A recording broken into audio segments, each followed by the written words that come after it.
Bonjour et bienvenue à votre toute nouvelle vidéo, ici Katia Néziris et je viens aujourd'hui vous apporter une petite astuce à l'aide de mes petits masking tape. Et bien je ne sais pas vous, mais personnellement j'ai une corbeille remplie de masking tape. Vous savez, ces petits scotch de décoration qui nous permettent de pouvoir personnaliser nos créations.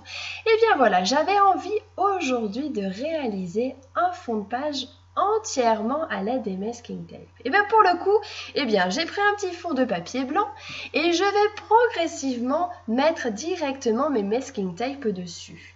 Alors bien sûr, vous veillez à en avoir un morceau suffisamment long. Ce n'est pas grave si ça colle sur votre support, votre table, peu importe, parce que de toute façon, après, on va retirer et enlever l'excédent. Par rapport au choix de mon masking tape, je vais vous suggérer de ne pas prendre trop de couleurs. Voilà, on va essayer de partir sur par exemple 2, 3, 4 couleurs, mais pas plus. Pour le coup, j'ai décidé de réaliser un fond plus sur le thème de Noël, donc avec du rouge, du blanc, un petit peu doré et du noir. Voilà un petit peu mes couleurs. Petit à petit, j'ai réalisé mon fond et pour le coup, il est en diagonale. Mais amusez-vous, vous pouvez très bien faire un fond plus droit avec des dessins, des motifs au centre, diagonale aussi, mais amusez-vous et vous verrez que vous allez réaliser des fonds très rapidement.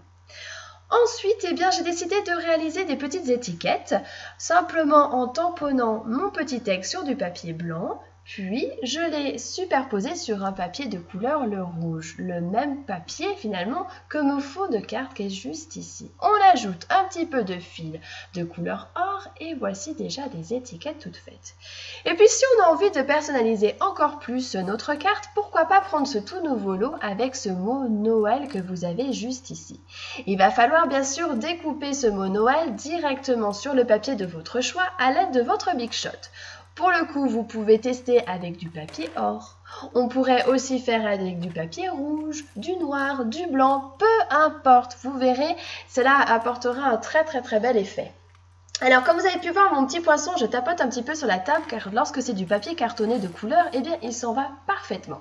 Mais pour le coup, le papier or est un petit peu plus épais, donc on va s'aider d'un petit poinçon ou de son cutter, peu importe. Voici le petit mot que l'on peut découper au niveau des extrémités, juste sur les côtés pour avoir un mot complet et sans avoir cette bordure. On ajoute un petit joyeux, du fil or si vous le souhaitez, et voici votre carte déjà terminée.